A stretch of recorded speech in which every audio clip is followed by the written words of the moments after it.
Hello viewers, আসসালামু আলাইকুম। Welcome back to my channel Muktaj kitchen. আজকের রেসিপির আয়োজনে আপনাদের সাথে খুবই মজার একটি রেসিপি শেয়ার করব, তা হলো সিদ্ধ ডিম দিয়ে সবচেয়ে সহজ মেয়োজিন। আজকের এই মেয়োজিনটা খুবই স্বাস্থ্যকরভাবে তৈরি করব, কারণ এতে কোনো কাঁচা ডিম বা অতিরিক্ত তেল ব্যবহার করব না। আজকের এই মেয়োজিনটা দিয়ে রুটি, সিঙ্গারা, roll, chicken fry, shawarma, sandwich, burger আর অন্য যে কোনো স্ন্যাক্স দিয়ে পরিবেশন করতে পারবেন। এটা খেতে এতই মজার হয়। তাহলে চলুন বন্ধুরা দেখে নেই মেয়োজিন তৈরি করাটা। সিদ্ধ ডিম দিয়ে যখন মেয়োজিন তৈরি করব তখন সিদ্ধ ডিম তো লাগবেই। আমি এখানে 3টা সিদ্ধ ডিম নিয়েছি।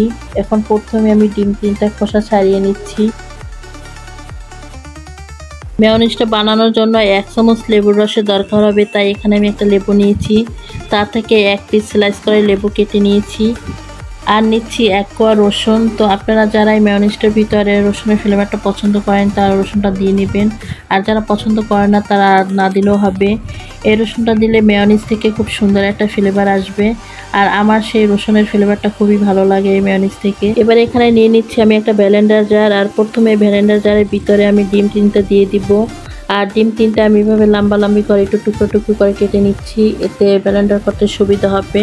এখন এর ভিতরে দিয়ে দিচ্ছি আমি স্বাদ মতো লবণ। এখন দিয়ে দিচ্ছি আমি 1/2 চামচ কালো গোলমরিচের গুঁড়া, তবে এখানে আপনারা চাইলে সাদা গোলমরিচের গুঁড়োটাও দিতে পারবেন। এবার এখানে দিয়ে দিচ্ছি 1 চামচ চিনি, তবে চিনিটা আপনারা এই মেয়োনিজটা কমিয়ে বাড়িয়ে দিতে পারবেন আপনাদের টেস্ট অনুযায়ী। এখন দিয়ে দিচ্ছি আমি যে রসুনের কোয়াটা টুকরো করে কেটে রেখেছিলাম সেটা। এখন দিয়ে দিচ্ছি ঠিক 2 চামচ নর্মাল পানি, আর এই পানিটা কিন্তু অবশ্যই দিতে হবে। এখন এখানে দিয়ে দিচ্ছি আমি 1/3 কাপ রান্না রেগুলার সয়াবিন তেল, তবে এখানে আপনারা সয়াবিন তেলটার পরিবর্তে অলিভ অয়েল তেলটাও দিতে পারবেন।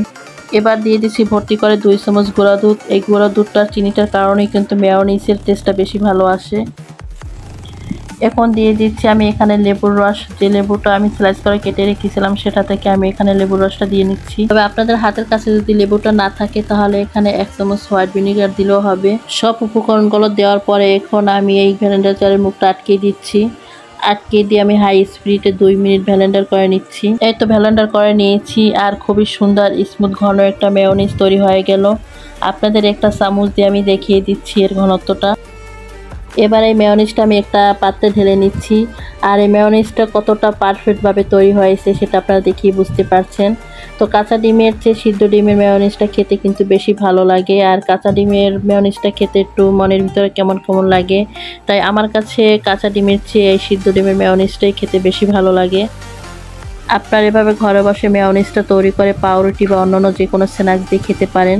কাঁচা ডিমের মেয়োনিজটা অনেকেই খেতে পছন্দ করে না, কারণ কাঁচা ডিমের মেয়োনিজ থেকে একটা গন্ধ আসে, তাই এভাবে সিদ্ধ ডিম দিয়ে মেয়োনিজ তৈরি করে নিতে পারেন। আসলে বাইরে থেকে অনেক দাম দিয়ে মেয়োনিজটা না কিনে আপনারা চাইলে ঝটপট কম খরচে এভাবে ঘরে বসে মেয়োনিজটা তৈরি করে নিতে পারেন। এই সিদ্ধ ডিমের মেয়োনিজটা স্যান্ডউইচ, বার্গার, শর্মা, পাউরুটি, চিকেন ফ্রাই বা অন্যান্য যে কোনো স্ন্যাক্স দিয়ে খেতে বেশ দারুণ লাগে। এই মেয়োনিজটা বানিয়ে নর্মাল ফ্রিজে রেখে 5-6 দিন খেতে পারবেন। তাহলে বাইরে থেকে কেন বেশি দাম দিয়ে কিনে খাবেন, ঘরে বসে বানিয়ে ফেলুন এই দারুণ মজার মেয়োনিজটা। আশা করছি বন্ধুরা আমার আজকের এই মেয়োনিজের রেসিপিটা আপনাদের কাছে ভালো লেগেছে। যদি ভালো লেগে থাকে তাহলে অবশ্যই লাইক, কমেন্ট, শেয়ার করে দিবেন।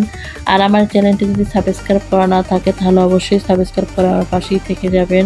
তো আজকে পর্যন্তই, সবাই ভালো থাকবেন, সুস্থ থাকবেন, সবার জন্য দোয়া করবেন। আল্লাহ হাফেজ।